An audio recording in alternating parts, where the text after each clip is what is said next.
Dzisiaj rano padał deszcz. Nie chciało mi się z kamerą pod parasolką chodzić, żeby nagrywać chmury. Później praca, trochę męcząca. Później wyjazd do Nysy. I ja to jestem. Godzina 18:30. Magdalena zaraz wyrusza na zumbę, więc przejmuję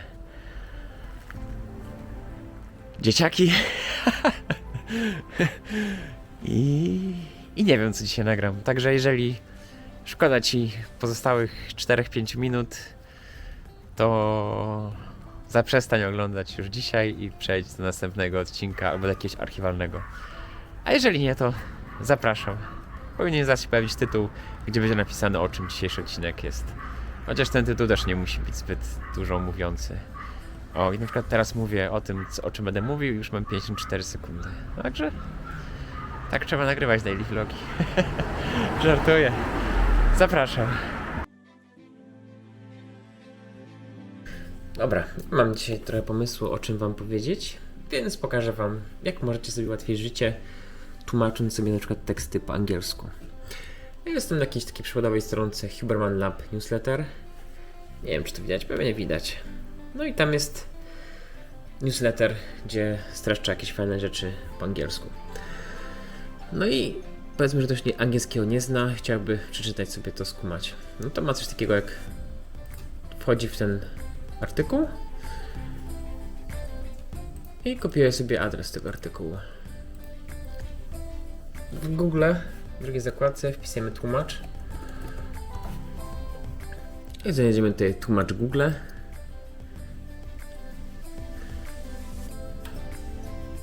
Wklejamy.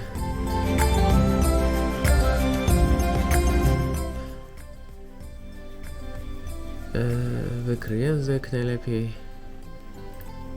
No i klikamy i powinno się pojawić tłumaczenie. Pojawić tłumaczenie? Nie.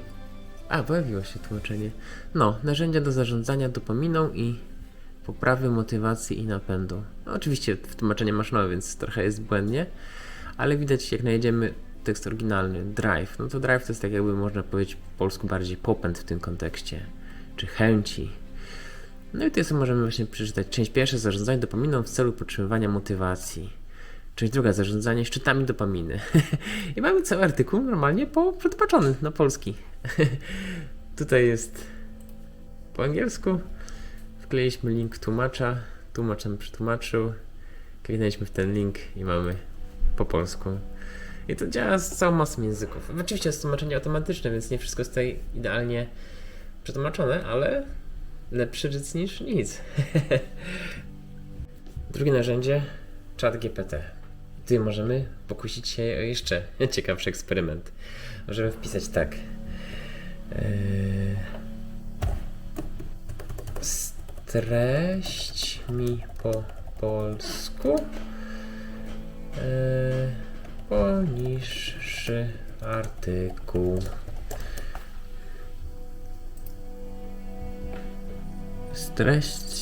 Streść, normalnie. Mniejsza o to. No i Shift Enter, przechodzimy dwie spacje w dół. Wracamy do artykułu i zaznaczamy go od początku. Do końca. Kopiuj. Wklej. I zobaczymy, co się zadzieje. Artykuł. Narzędzia do zarządzania dopaminą i poprawy motywacji i drive. Dziękujemy za dołączenie newslettera. To akurat to za wcześnie skopiowałem. No dobra.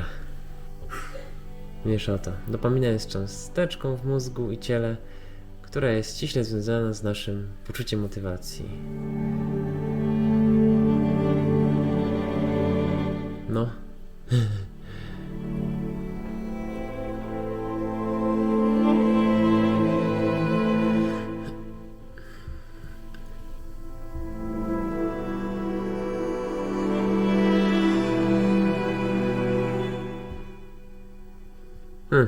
Tylko, że teraz nam to tłumaczy, z tego co pamiętam ten artykuł.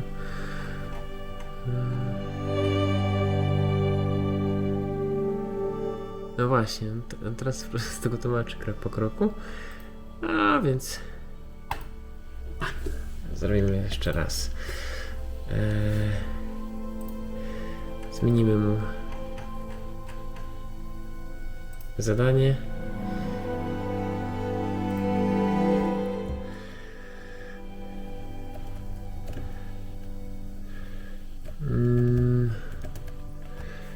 Wypisz mi po polsku najważniejsze punkty poniższego tekstu.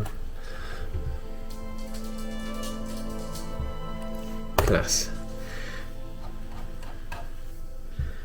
Save and submit. No tutaj trzeba akurat tym razem. Dopamin to nasz czynnik motywacji. Tu nie przetłumaczył tego, który decyduje o naszym nastawieniu do celów i naszym zaangażowaniu w działanie. Aby utrzymać odpowiedni poziom dopaminy, należy patrzeć na wschodzące słońce przez 10 minut dziennie, jeść pokarmy bogate w tyrozynę, unikać suplementów melatoniny i świateł jasnych pomiędzy 22 a 4. Wypijać kofeinę. Co? A tu akurat chodzi o coś innego, żeby nie pić kofeiny przed snem. A usłyszeć, że dopamina należy korzystać z internetu timing, zdawać sobie sprawę, że dopamina jest subiektywna i związana z naszymi zewnętrznymi uczuciami, a nie z zewnętrznymi nagrodami. No dobra, tutaj akurat nie przetłumaczył tego, nie stracił tego za dobrze, ale kiedyś mi się udawało mieć trochę lepsze wyniki. Dobra, w moim eksperymencie translator Google wygrał z ChatGPT. ChatGPT trochę zamotał. Najpierw przetłumaczył trochę, później nie chciał z tego streścić zbyt efektywnie, także w tej chwili przegrał. Ale z drugiej strony translator Google, jak ktoś go używał 10 lat temu, to też to wyglądało dramatycznie. Też to nie tłumaczyło wszystkiego tak, jak powinno tłumaczyć. A ChatGPT się rozwija. Teraz jest model 3.5, model 4 ma być wytrenowany 1000 razy mocniej. To już są jakieś absurdalne ilości danych do wytrenowania. Absurdalny czas trenowania też. Także to będzie pewna rewolucja. Także zachęcam Was do eksperymentowania z translatorem i z czatem GPT. A na dzisiaj to by było na tyle. Dzięki i do zobaczenia. Hej!